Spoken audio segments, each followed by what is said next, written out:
The eruption of Mount Vesuvius in 79 AD did indeed just bury the Roman city of Pompeii in volcanic ash.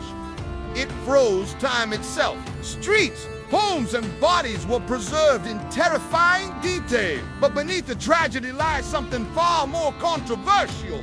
Evidence of sexual rituals, brothels, and goddess worship that history tried to bury again. Was Pompeii not just a city of trade, but of pleasure and Pompeii was a bustling Roman city near the Bay of Naples, home to around 11,000 people. It had amphitheaters, bathhouses, markets, and something else, an open attitude toward sexuality that clashes with how later generations viewed morality. For centuries after its discovery in the 1700s, archaeologists actively hid or destroyed many sexual images they found. Why? Because they didn't align with the civilized ideals of 18th and 19th century Europe. On its walls, explicit paintings show various positions, believed to serve as a menu for customers. But this wasn't just casual entertainment. Many historians believe sexuality in Pompeii was ritualized, linked to fertility cults, and even considered a form of worship.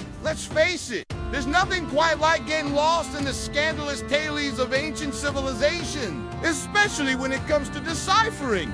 They're often perplexing beliefs and practices. And if you're someone who finds yourself captivated by such historical mysteries, then prepare to be whisked away on a journey back in time to the heart of ancient Rome.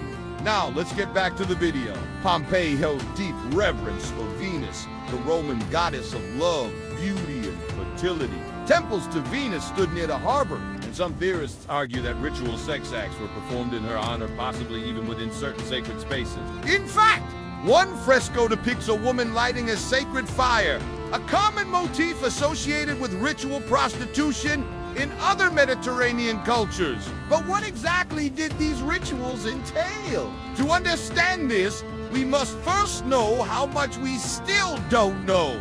While modern excavations have uncovered plenty of tantalizing clues, the reality is that over 1/3 of Pompeii still remains unexcavated, buried beneath the volcanic ash.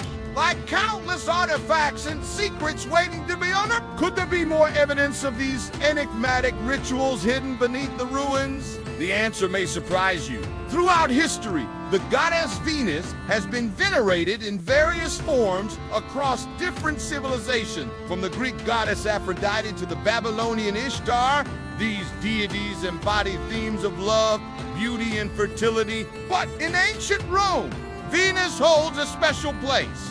Born from the sea foam in Greek mythology, Venus embodies desire and carnal love. In contrast to her Greek counterpart, she reflects Roman values of order and restraint. This duality mirrors the complexity of Roman attitudes towards sexuality, which, while acknowledging bodily pleasures, also sought to contain them within societal norms. In Pompeii, several temples dedicated to Venus dot the landscape, each offering a glimpse into the multifaceted nature of her worship. One notable temple stands majestically near the harbor, suggesting a connection between maritime trade, wealth, and the goddess of love. Here, the rituals surrounding Venus took on a unique character.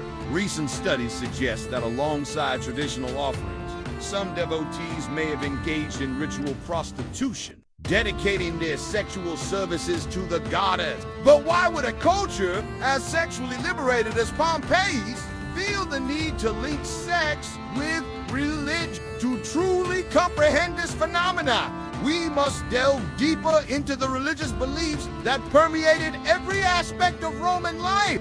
Ancient Rome was a tapestry of diverse beliefs, encompassing a blend of indigenous Italian traditions, Greek influences, and those conquered throughout the empire. While polytheism dominated, the Romans' approach to religion was notably pragmatic, often syncretizing deities and incorporating practices from neighboring culture. This openness led to a complex web of rituals, each designed to secure favor and avert disaster. In this milieu, the goddess Venus emerged as a prominent figure, embodying not just love and beauty, but also prosperity and protection.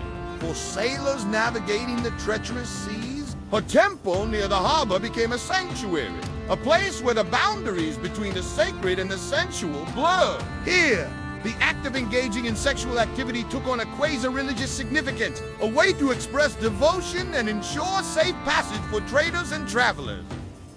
But this practice was not without precedent. Across the ancient Mediterranean, various cultures, including the Greeks, Egyptians, and Israelites, had long associated sexuality with temple worship. In Greece, the worship of Aphrodite, Venus's Greek counterpart, was deeply entwined with ritual prostitution at sanctuaries like Tanagra and Corinth. Similarly, in Egypt, the goddess Hathor was linked to fertility cults and sacred unions. It seems that in ancient societies, the line between earthly desires and divine worship was often more permeable than we might imagine today. Pompeii, with its reputation for debauchery and sensuality, offers a particularly vivid window into this world. The Lupanar, the city's infamous brothel, stands as both a testament to the Romans' openness about sexuality and the lengths to which they went to accommodate diverse practices. The very layout of the brothel, with its multiple cubicles and small courtyard, suggests a place not just for anonymous encounters, but also for ritual performances. The paintings adorning its walls depict not just couples in various intimate positions, but also scenes from Greek mythology, further blurring the lines between paganism and polite culture.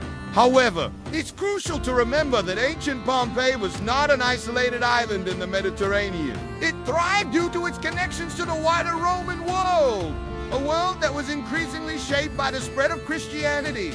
As the cult of Venus gained prominence, it absorbed and adapted elements from other local cults, creating a hybrid form of worship that was both traditional and innovative.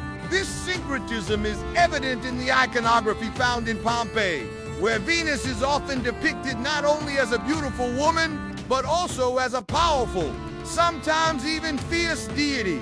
In one striking fresco, she is shown spearing a Trojan horse, symbolizing her association with victory and conquest. Yet despite its prominence, the worship of Venus was not without its critics. As Roman society grew more conservative, voices like that of the philosopher Ovid were raised in opposition. His work, the art, amatoria, or the art of love, celebrated the pleasures of earthly romance, a stark contrast to the more chaste image of Venus that some prefer. This tension between embracing desire and seeking to control, it was a recurring theme in Roman thought, shaping not only religious practices but also artistic expression. Across the vast expanse of the Roman Empire, artists captured not only the idealized forms of gods and goddesses, but also the beauty of the human form in all its diversity. In Pompeii, the genius of Roman painting and sculpture is on full display, immortalizing not just the gods, but the essence of human experience. In the House of the Veti, a vibrant fresco depicting a couple entwined in an embrace serves as a reminder of the sheer energy and vitality of ancient Roman art. Meanwhile, in the garden court of the Villa of Mystery, a series of enigmatic paintings hint at the city's engagement with mystery cults, adding a layer of intrigue to its reputation for liberty. These works, born from the ashes of a lost civilization, offer us a profound meditation on the human condition, exploring themes of love, beauty, and mortality with unmatched poignancy. As we reflect on the legacy of ancient Rome, it's essential to acknowledge the evolution of our own cultural norms and beliefs. What once shocked and scandalized can later become commonplace, reflecting our changing perspectives on sexuality and gender roles. In fact, recent archaeological discoveries have challenged conventional narratives, revealing a more nuanced picture of ancient Roman culture.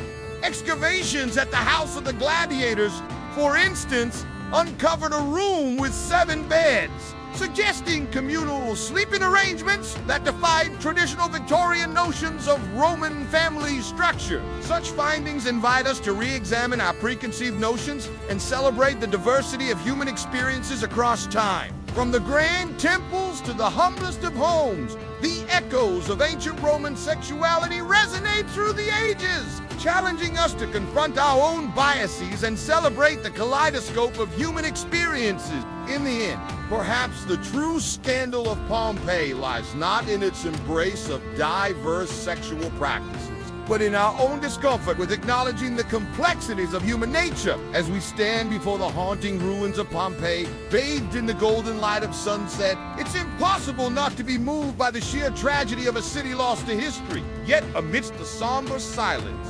whispers of a different story emerge. A story of love, beauty, and yes, even scandal.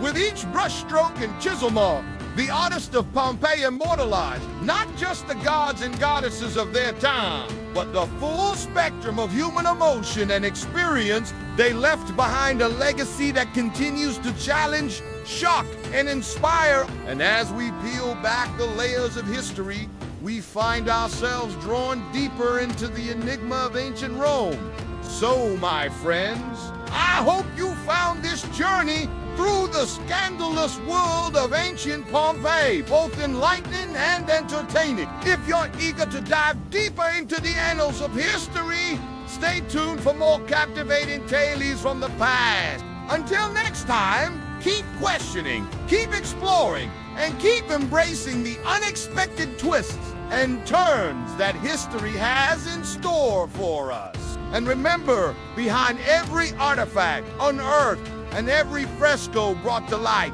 there's a story waiting to be told and a piece of humanity waiting to be understood. Thank you for joining me on this journey through time, and I'll see you soon for another adventure in the chronicles of our fascinating past.